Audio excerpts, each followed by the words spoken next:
Right, I also got told that we were ahead of schedule in this morning, so shut the fuck up, get on with it, and then we can all go drinking. So I will try and keep this as insightful as I can, as concise as I can. But my name's Jamie. I run Wunderkind's operations in ANZ.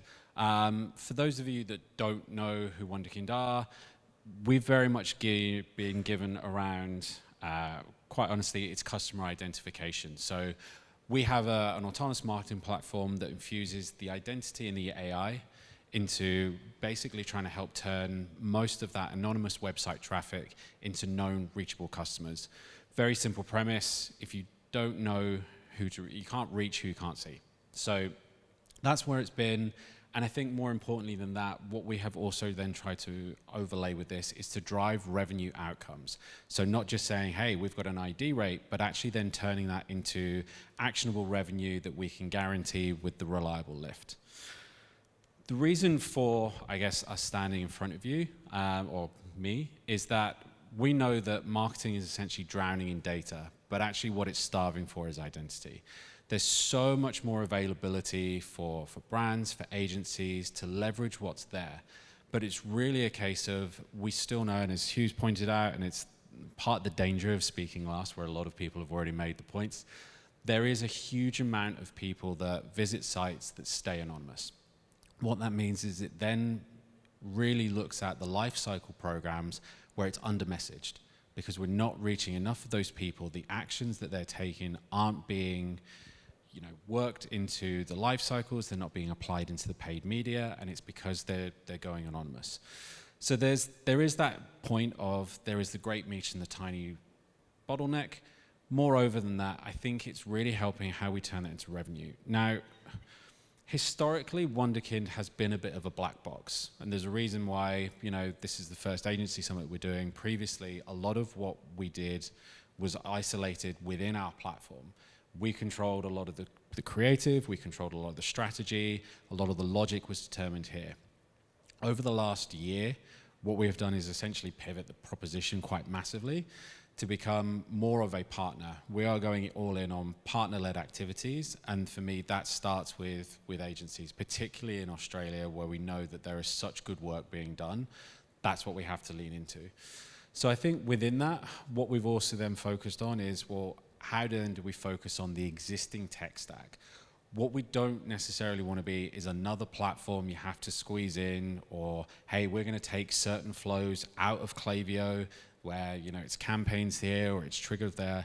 Fundamentally, what we want to really help is by identifying the who, being that layer behind this where they can go and activate. So as much as the lucky people in my roundtables found out, we believe the orchestration sits much further up.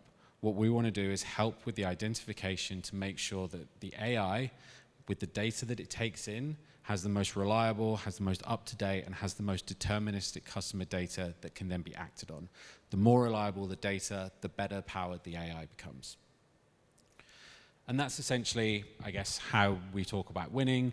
It's the identity engine that's then looking at that behavioral data. So not only who it is, but what behavior signals they're showing. Have they looked at certain products? Have they browsed at certain points of the day?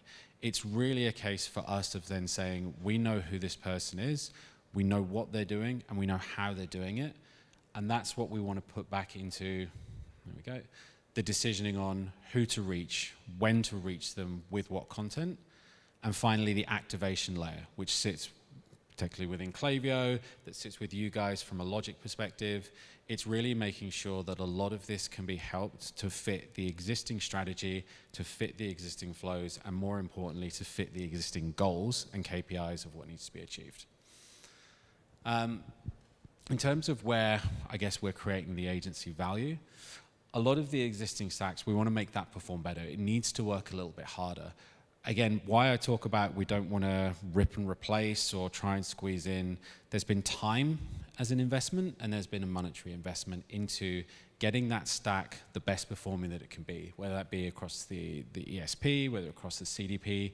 We want to make the work that's already gone in better. We want to help really try and drive the recommendations home, make that stick, and more importantly, make sure that any investment that's been undertaken gets the most value out of it. over that, we honestly want to look at that. So we talk a lot about the decisioning layer. It goes beyond just mere implementation. We want to help stitch a lot of this together in terms of that real-time activity, making sure that, again, when we spoke about on the roundtables, that personalization can be done in a number of different ways. And it's that human element of working with you guys to really go and empower the decisions that are there. For us as well, attribution is such a key thing. Like, again, we don't want to be overtaking on credit that needs to be sat elsewhere. A lot of our attribution gets done in GA. We can also assign this to Klaviyo attributed revenue. There should be no doubt about anything that we put into place. And that's a really important one for us because, again, we don't want to start taking credit for things where the brand and the end user isn't getting real value out of this. And I think probably the fourth one is it's at the core of what we do, right? Within what we see, a lot of this needs to be future-proofed. If you think about the landscape 2 years ago to where it is now, everything has changed. And I don't think that's an overstatement to say how we utilize platforms, how we utilize the decisioning, how brands are engaging, how customers are behaving is different. And within that, I think, we are planning for a cookieless future. Third-party cookies are on the way out. We all know that. What we are looking at here is to make sure that it's Wunderkind's first-party ID that aligns with the existing client's first-party ID, so that is the most robust solution for customer ID. How we operate and how very particular is, I guess, thinking about it from that perspective, we don't want to be cookied, or we don't want to supply that data because I think it makes the data unreliable.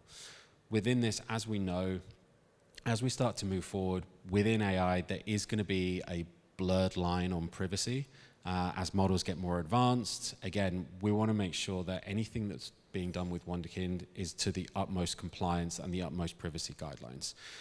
The way that we operate is we are completely audited. We're, it sounds, I hate this when I get up on stage because I get really excited about privacy and governance, and then everyone's like, this is the driest thing you've ever said. But I think it's super important for us that we are, we are audited. We do operate within privacy frameworks like GDPR. Any data that we are operating on, and it's particularly any customer data that we're providing, it needs to be coming from the right source. It needs to be absolutely concrete in terms of what's there. Otherwise, you're building a house on shifting sands. And I think as the government and as the frameworks become more privacy focused, it is important that that's something that sits at the core of what we do. So again, how it gets applied, there's obviously the performance and CRM program. That's been our bread and butter. That's always been where we've focused. It's always where we've looked at how do we amplify what comes through? How can we make sure that we're expanding on the revenue without changing the architecture? There is that element of the strategy and consulting. We will look at first-party roadmaps. We will look at how the infrastructure sits there. We do have a lot of data. We will make sure that that's something that we share. And then the final one, I think, is again, something I'm super excited about, which is the meta integration. So historically, we were very focused on own channels. We are looking at how we can use that identity to go and create better performing social campaigns. In particular, thinking about where we can create more efficiency, where we can look at how that data gets shared more appropriately, and again, pushing it to a point where you're not paying to reacquire someone every 7 days. Very simple in terms of what's there. Someone arrives on site, we do the identity, the signals are captured, we're pushing that straight back into the likes of Klaviyo. It gets activated there. It's not a particularly long-winded journey in terms of from an identity from our side to how that gets done. But I think what really then starts to change is how do we enrich that data? Is it looking at, is it triggered email? Is it SMS for a preference? How can we go and help not only then use that data to look at the on-site personalization, but pushing that back through? I think a lot of what we keep coming back to is identity not only sits at the core of us, but it really helps go and make sure that any actions that are taken, any decisions that are there, are taking decisions based on the best possible information. And fundamentally, we want to engage customers where they convert, and we want to push the intelligence that we have to make sure that it's working. And I think within this, we did become a Klaviyo preferred partner earlier this year, which was massive for us. We do have other ESPs, but I think, again, the integration we have with Klaviyo is what we would view as our gold standard. Everything that we're doing is pushing towards that. And again, from a meta perspective, we also are starting to look at launching a programmatic ad solution. So we have that in the US and the UK. That's likely to be coming to Australia this year, where again, we're looking at how we activate that in the best possible way using the Kind ads. And I think really like listening to me drone on about some of this, especially when I go into the privacy frameworks, is all well and good. What we really wanted to show, I think, is the overall benefit and what clients are seeing off the back of this. So Quadlux is what I would call a success story for us. It's also been a success story for them. The core of this was very simple. They had an extremely well-performing set of flows.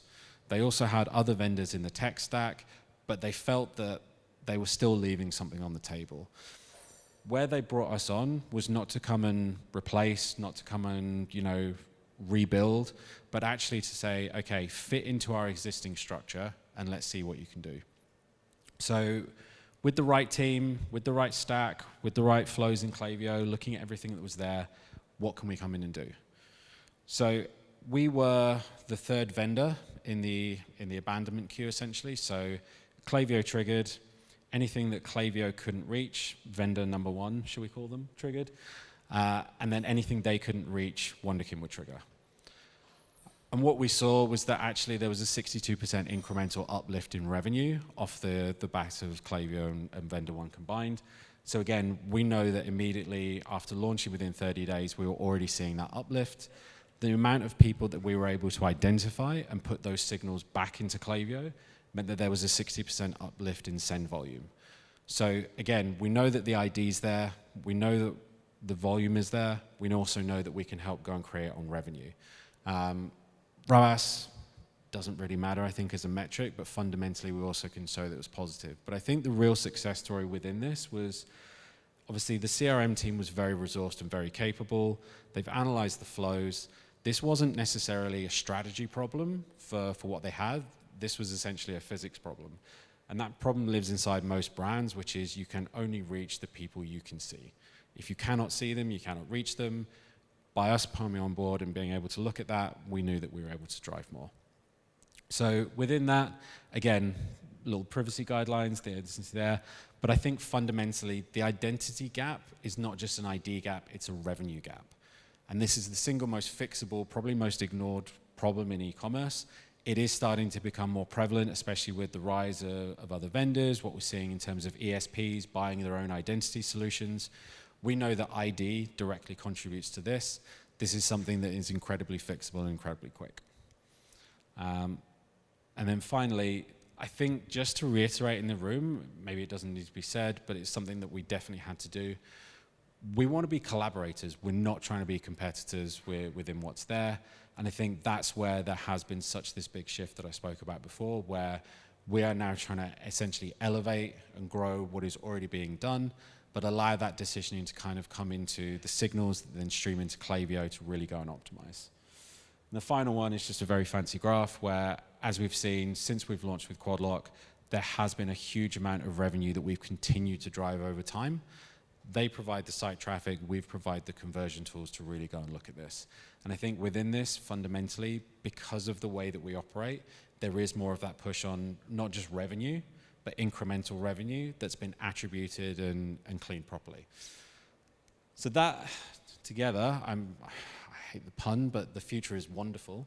And for those that have asked, because it isn't Wunderkind or Wunderkind, you can say it any way you want. I wish we had a name that everyone could say normally. But as long as there's a wonder in it, everything's great. So thank you very much. Appreciate the time.